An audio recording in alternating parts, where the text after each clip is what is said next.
ನಮಸ್ಕಾರ, ನೀವು ನೋಡ್ತಾ ಇದ್ದೀರಾ ನ್ಯೂಸ್ ಫಸ್ಟ್. ನಾನು ವಿದ್ಯಶ್ರೀ. ಈ ಕ್ಷಣದ ಪ್ರಮುಖ ಸುದ್ದಿಗಳನ್ನ ನೋಡ್ತಾ ಹೋಗೋಣ. ಅದಕ್ಕೂ ಮೊದಲು ಹೆಡ್ಲೈನ್ಸ್. ಮೈಕ್ರೋ ಫೈನಾನ್ಸ್ ಕಿರುಕುಳಕ್ಕೆ ಮತ್ತೊಂದು ಬಲಿ. ರಾಯಚೂರಲ್ಲಿ ಶರಣ ಬಸವ ಆತ್ಮಹತ್ಯೆ, ಪತ್ನಿ ಕಂಗಾಲು. 3 ಮಕ್ಕಳಿಗೆ ನ್ಯಾಯ ಬೇಕು ಅಂತ ಪಾರ್ವತಿ ಅಳಲು. ಗೃಹ ಸಚಿವರಿಗೆ ಮಾಂಗಲ್ಯ ಸರ ಪೋಸ್ಟ್ ಮಾಡಿ ಆಕ್ರೋಶ.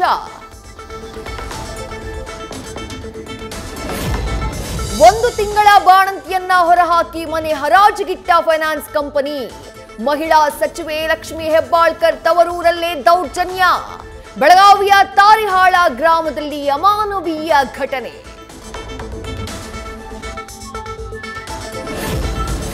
ಗದಗ್ನಲ್ಲಿ ಬಡ್ಡಿ ಆಸೆಗೆ ಬಿದ್ದು ಮೈಕ್ರೋ ಫೈನಾನ್ಸ್ನಲ್ಲಿ ಹಣ ಹೂಡಿದ್ದ ಮಹಿಳೆ ಕಂಗಾಲು. 1.5 ಕೋಟಿ ರೂಪಾಯಿ ಹಣ ಕಳ್ಕೊಂಡ ಸರೋಜ. ಮನೆ ಮಠ ಜಮೀನು ಮಾರಿದ್ರೂ ತೀರದ ಸಾಲ. ಮುಸುರೆ ಕೆಲಸಕ್ಕೆ ಹೋಗ್ತಾ ಇರುವಂತಹ ಮಹಿಳೆ.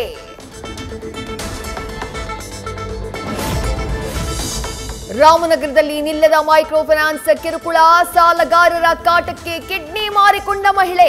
ಇದೀಗ ಮೀಟರ್ ಬಡ್ಡಿ ದಂಧೆಕೋರರಿಂದ ಮಕ್ಕಳ ಕಿಡ್ನಿ ಮಾರುವಂತೆ ಒತ್ತಡ.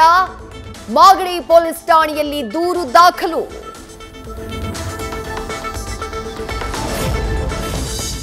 ಮೈಕ್ರೋ ಫೈನಾನ್ಸ್ ವಿಚಾರದಲ್ಲಿ ಇಬ್ಬರಿಗೂ ಕಾನೂನಿದೆ.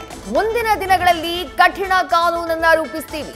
ನಾಳೆ ಸಿಎಂ ಸಭೆಯಲ್ಲಿ ಚರ್ಚೆಯಾಗಲಿದೆ. ಬೆಂಗಳೂರಿನಲ್ಲಿ ಗೃಹ ಸಚಿವ ಡಾಕ್ಟರ್ ಜಿ ಪರಮೇಶ್ವರ್ ಹೇಳಿಕೆ. ಗಣಿನಾಡಿನ ಗೆಳೆಯರ ನಡುವೆ ಮಹಾಬಿರುಕು. ರೆಡ್ಡಿ ಮನೆ ಸಂಪರ್ಕದ ಗೇಟ್ ಬಂದ್ ಮಾಡಿದ ರಾಮುಲು. ಆವಂಬಾವಿಯಲ್ಲಿದ್ದಂತಹ ಸಂಪರ್ಕದ ದಾರಿ ಬಂದ್. ಇಬ್ಬರ ಸ್ನೇಹದ ನಡುವೆ ಉದ್ಭವಿಸಿದ ಕಾಂಪೌಂಡ್.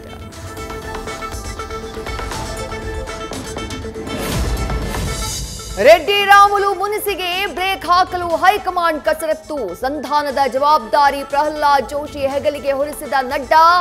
ಆತುರದ ನಿರ್ಧಾರ ಬೇಡ ಅಂತ ಸಲಹೆ. 1 ವಾರ ಸಮಯಾವಕಾಶ ಕೇಳಿರೋ ರಾಮುಲು.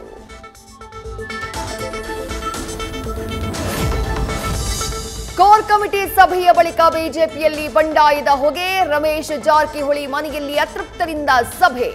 ಬಿಜೆಪಿ ರಾಜ್ಯಾಧ್ಯಕ್ಷರ ಆಯ್ಕೆ ಸಂಬಂಧ ಅಸಮಾಧಾನಿತರ ಚರ್ಚೆ.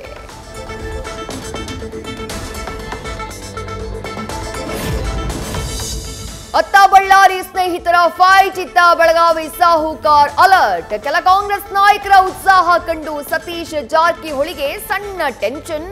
ನನಗೆ ಪರ್ಯಾಯವಾಗಿ ರಾಮುಲು ಸೆಳಿತಾ ಇರೋದು ಸತ್ಯನಾ ಅನ್ನೋ ಬಗ್ಗೆ ಇನ್ವೆಸ್ಟಿಗೇಷನ್.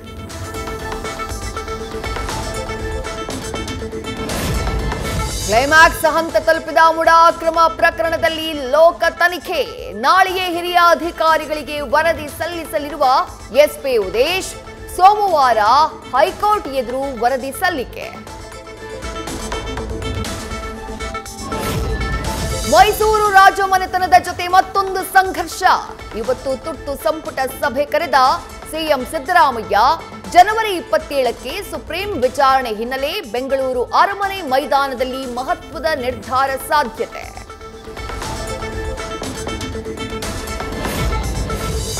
ಗ್ರಾಮದ 67 ಎಕರೆ ಜಮೀನು ಅಕ್ರಮವಾಗಿ ನೋಂದಣಿ ಆರೋಪ. ರಾಮನಗರ ಶಾಸಕ ಇಕ್ಬಾಲ್ ಹುಸೇನ್ ವಿರುದ್ಧ ಗಂಭೀರ ಆರೋಪ. ಕನಕಪುರ ತಾಲೂಕಿನ ಯಡಮಾರನಹಳ್ಳಿ ಗ್ರಾಮಸ್ಥರಿಂದ ಲೋಕಾಯುಕ್ತಕ್ಕೆ ದೂರು.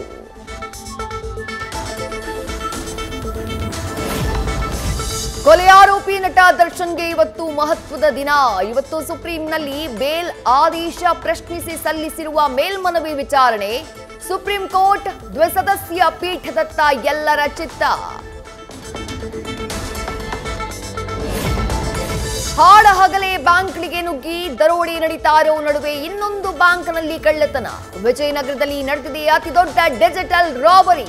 ಹೊಸಪೇಟೆಯ ಬಿಡಿಸಿಸಿ ಬ್ಯಾಂಕ್ ಸರ್ವರ್ ಹ್ಯಾಕ್ ಮಾಡಿ 2.34 ಕೋಟಿಗೆ ಕನ್ನ.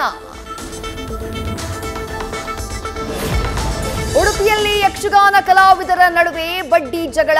5 ವರ್ಷಗಳ ಹಿಂದೆ ಪಡೆದ ಸಾಲಕ್ಕೆ ಬಡ್ಡಿ ನೀಡಿ ಸುಸ್ತಾಗಿದ್ದ ವ್ಯಕ್ತಿ ಮೇಲೆ ಹಲ್ಲೆ.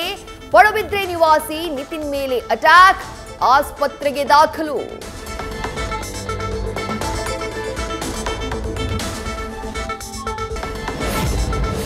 ಮಹಾಕುಂಭಮೇಳದಲ್ಲಿ 11 ದಿನದಲ್ಲಿ 10 ಕೋಟಿ ಭಕ್ತರಿಂದ ಸ್ನಾನ. ತ್ರಿವೇಣಿ ಸಂಗಮದಲ್ಲಿ ಮಿಂದಿದ್ದ 10 ಕೋಟಿ ಭಕ್ತರು. ಜನವರಿ 29ರಂದು ಒಂದೇ ದಿನ 8 ರಿಂದ 10 ಕೋಟಿ ಜನ ಪುಣ್ಯ ಸ್ನಾನ ಮಾಡುವ ಅಂದಾಜು.